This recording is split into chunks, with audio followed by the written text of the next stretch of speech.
सरकार का ये नियत है कि अन्न दियो, धन दियो और दियो पैसा, कान फूक के चेला बनियो, बोक रहे चाहे भैंसा, ये बोक भैंसा बनाने के जानती है। ये सरकार चाह रही है कि शेड्यूल कास्ट और मुस्लिम मजदूरा बन के मेरा रहे, तो ये शेड्यूल कास्ट और मुस्लिम मजदूरा बन के नहीं रहेगा। शहाबुद्दीन साहब को यही आरजेडी के सरकार जानबूझ के जेल में मार देती है, मरवा देती है, जहर देने का काम करती है। राज्यसभा का सांसद है कौन मनोज झा है, वो रिपोर्ट रखता है। बताइए, जब ट्रीटमेंट चलता है तो उसका रिपोर्ट डॉक्टर के पास होनी चाहिए कि किसी राज्यसभा सांसद के पास होना चाहिए। शहाबुद्दीन साहब को आरजेडी से अलग करने का इनका मंशा थी कि शहाबुद्दीन साहब निकलेंगे, अब उनकी वर्चस्व हो जाएगी और पार्टी में उन्हीं का चलेगा, इसलिए उनको मिलकर हत्या करा दिएगा। तो कहीं ना कहीं ये आरजेडी तेजस्वी सरकार की जिम्मेवारी है। कार ठगबंधन है। जब हमारी पैसा 88 करोड़ रुपया आप किसको दे देते हैं? आप तो रोड में दे देते हैं। ये शिक्षा पर क्यों नहीं काम कर रहे हैं? मेडिकल कॉलेज क्यों नहीं बनाने हमारे समाज के लिए? लेकिन उन्होंने ऐसा नहीं काम किया, केवल ठगने का काम किया। तो मैं ये आह्वान करता हूँ कि कहीं ना कहीं ये दलित के दमनकारी सरकार है, मुस्लिम विरोधी सरकार है। देखिए, पप्पू चमार जी हैं जो बीएसपी का युवा नेता है, सिवान के रहने वाले हैं। अच्छा बताइए पप्पू जी, बताइए, आरजेडी जेडीयू तो कहती है कहा कि हम दलित पिछड़ा के रहनुमा हैं और बाबा साहब का एक जयंती के अवसर पे अंबेडकर परिचर्चा भीम संवाद चलाया जा रहा था, इस पर क्या कहिएगा? देखिए, दोनों पहले छोटा भाई और बड़े भाई की सरकार थी, तो मैं बता देता हूँ, बाथे नरसंहारों तो 52 शेड्यूल कास्ट की हत्या कर दी गई और आपके फिर ले चलते हैं सीमान 8 आदमी को, मुस्लिम को थाना में से गोली मार दी गई। तो कहीं ना कहीं शेड्यूल कास्ट और मुस्लिम का ये विरोधी आरजेडी जदयू की सरकार है। और जदयू की बात बताते हैं, माननीय नीतीश कुमार जी वही संसद साहब के जेल हो जाती है तो सुप्रीम कोर्ट जाते हैं, और यही आतताई है जो गुंडा है, बवाली है, वो कहता है बहन मायावती को कि हम नहीं जानते हैं। तो तुम गुंडा है, बवाली है, तुम जाने क्या? तुम तो हत्यारा है, तो हत्यारा क्या जान सकता है? वो तो समाज के विषय में नहीं जानता है कि कौन नेता है, क्या किसकी मेरिट है, वो क्या समझता है, वो नहीं जानता है। मैं कहना चाहता हूँ कि ये भीम चर्चा जो करा रहे हैं, मैंने पूछा कि आज दोनों मिला के छोटा भाई, बड़ा भाई और चाचा भतीजा की सरकार है, तो अभी तक बाबा साहब के नाम से कितने योजना चला है?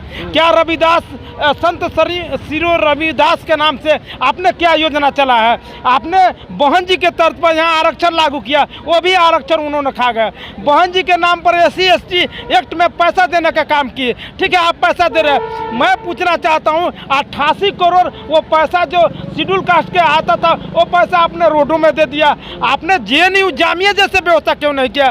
कहीं ना कहीं हमारे समाज को, हमारे नौजवान लोगों को ये मूर्ख बनाना का चाहती है। सरकार का ये नियत है कि अन्न दियो, धन दियो और दियो पैसा, कान फूक के चेला बनियो, बोक रहे चाहे भैंसा, ये बोक भैंसा बनाने के जानती है। ये सरकार चाह रही है कि शेड्यूल कास्ट और मुस्लिम मजदूरा बन के मेरा रहे, तो ये शेड्यूल कास्ट और मुस्लिम मजदूरा बन के नहीं रहेगा। मैं ये सवाल पूछता हूँ कि आपने शहाबुद्दीन साहब को यही आरजेडी के सरकार जानबूझ के जेल में मार देती है, मरवा देती है, जहर देने का काम करती है। राज्यसभा का सांसद है कौन मनोज झा है, वो रिपोर्ट रखता है। बताइए, जब ट्रीटमेंट चलता है तो उसका रिपोर्ट डॉक्टर के पास होनी चाहिए कि किसी राज्यसभा सांसद के पास होना चाहिए। जब कोई व्यक्ति पूछता है डॉक्टर से कि भाई उसका रिपोर्ट कहाँ है, तो वो बताता है कि नहीं, ये रिपोर्ट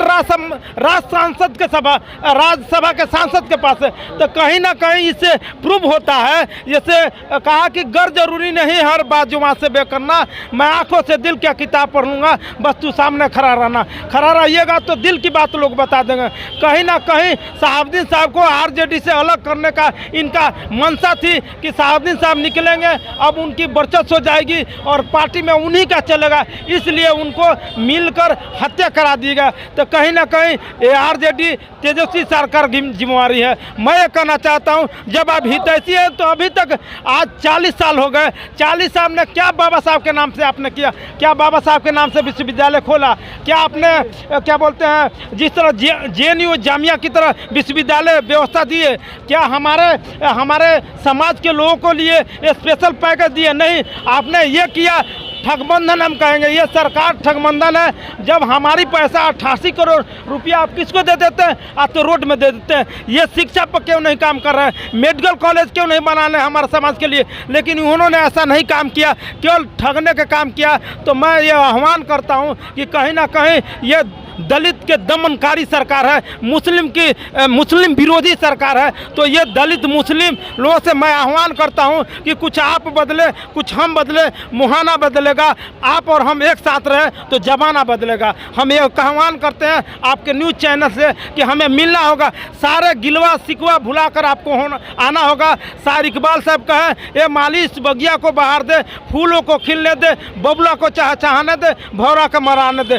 फिर से आइए, एक बार चट्टानी एकता का परिचय दीजिए, फिर से मिल्लत कायम कीजिए, फिर से भाईचारा स्थापित कीजिए। नहीं तो आवाज़ें नहीं उठाएंगे तो लाश से उठाएंगे। माननीय कांसीराम साहब कहते कि माननीय कांसीराम का ये कहना था कि अगर आवाज़ नहीं उठाएं तो लाशें उठाएंगी।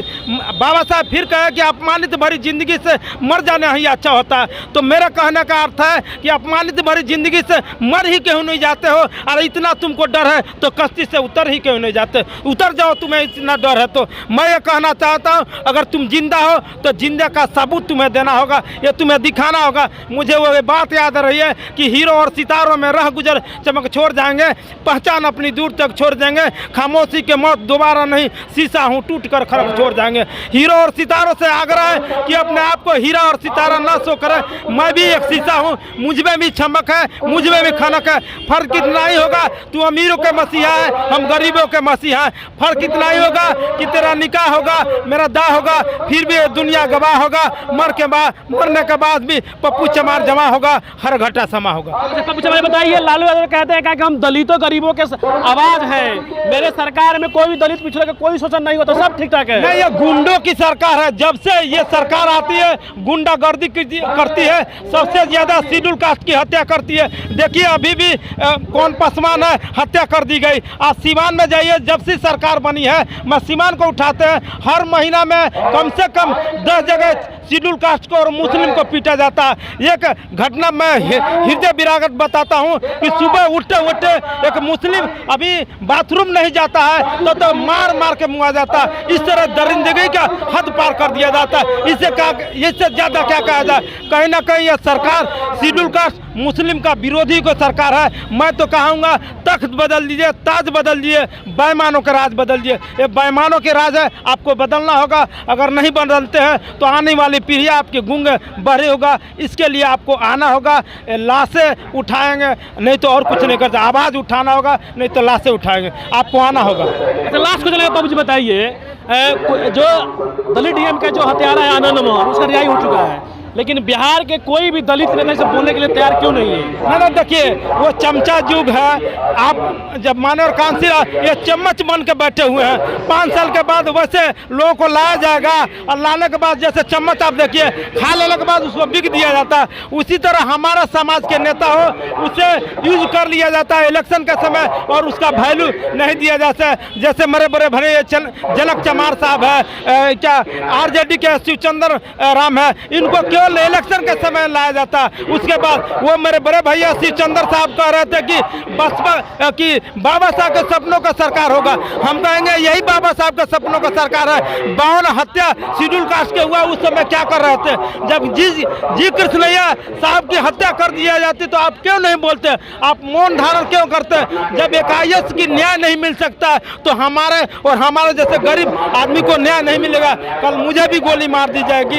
ये गुंडों की सरकार है, ये बवालियों की सरकार है। तो मैं ये तमाम लोगों से, अनुसूचित जाति बहुजन लोगों से, दलित लोगों से, मुस्लिम लोगों से, अकलियत लोगों से ये आह्वान करते हैं कि आपको एकजुटता का परिचय देना होगा। सरकार नहीं बनाते हो तो कम से कम सरकार गिरा दो, नहीं गिराते हो तो हिरा दो, तब ये साबित होगा। धन्यवाद।